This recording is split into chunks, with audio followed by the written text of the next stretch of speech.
전 세계 어느 마트에 가든 불변의 법칙이 있다. 입구에 과일 매대가 있다는 것이다.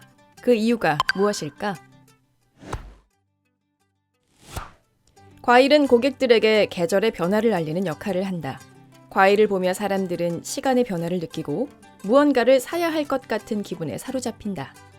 실제로 마트 입구에 봄철 딸기가 있으면 원피스 매출이 상승한다. 딸기를 보면서 봄이 왔구나, 나들이 가볼까 생각하며 계획에 없었던 원피스를 구매하는 것이다.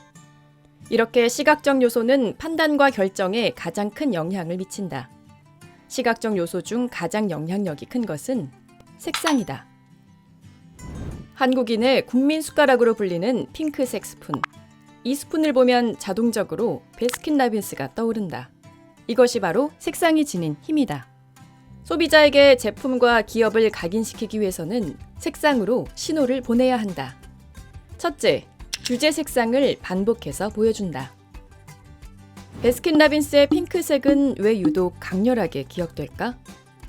베스킨라빈스에서는 주제 색상을 다양한 곳에서 반복인 듯 아닌 듯 자연스럽게 보여준다. 주제 색상을 기억하게 하는 원칙은 3번 이상 반복해서 사용하는 것이다. 시각적으로 자주 노출되면 색상의 잔상이 뇌에 남는다. 동일 공간, 동일 시간에 시선이 머무는 곳 중 3군데에서 주제 색상을 반복해서 보여주자. 특정 색깔과 브랜드의 이미지를 동시에 각인시킬 수 있다.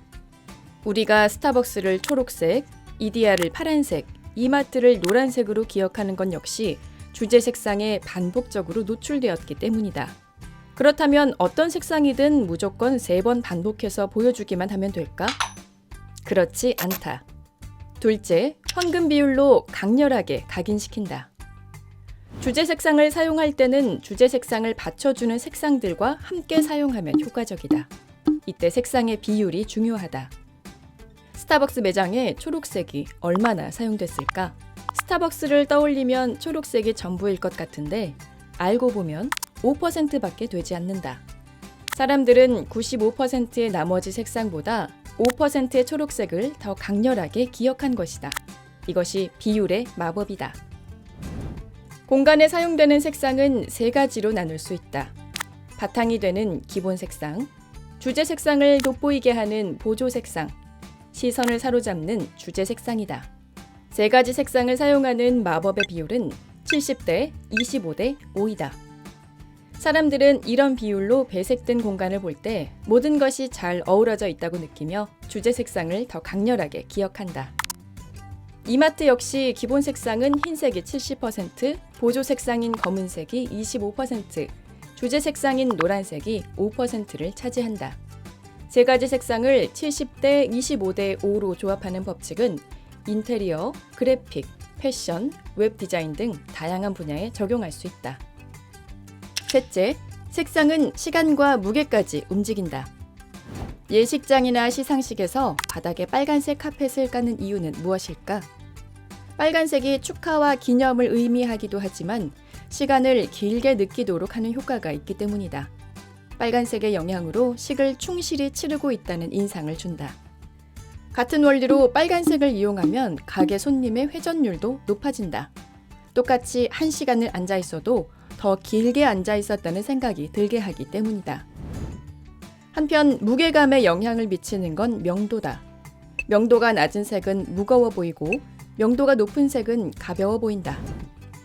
상품을 진열할 때 비슷한 크기라면 밝은 색을 위쪽으로, 어두운 색을 아래쪽으로 진열해야 한다. 그래야 안정감이 있을 뿐 아니라 고객의 시선도 자연스럽게 위에서 아래로 쭉 훑어보게 할 수 있다. 넥타이나 액세서리처럼 부피는 작지만 고가의 물건일 경우 어두운 색의 쇼핑백을 사용하는 이유는 흰색보다 검은색이 약 2배 정도 더 무겁게 느껴지기 때문이다. 재미있는 사실은 색의 효과는 눈에 보이지 않을 때도 발휘된다는 것이다. 붉은색 속옷과 파란색 속옷을 입은 날의 기분이 다르다. 사람들은 강렬한 색깔의 속옷을 입으면 더 활동적이고 더 적극적이 되는 경향이 있다. 고객에게 말을 걸지 않아도 이미지로 설득할 수 있는 힘. 이것이 좋아 보이는 것들의 비밀이다. 보는 순간 사고 싶게 만드는 10가지 법칙. 더 뉴, 좋아 보이는 것들의 비밀. 이 콘텐츠가 도움이 되었다면 구독과 좋아요를 눌러주세요.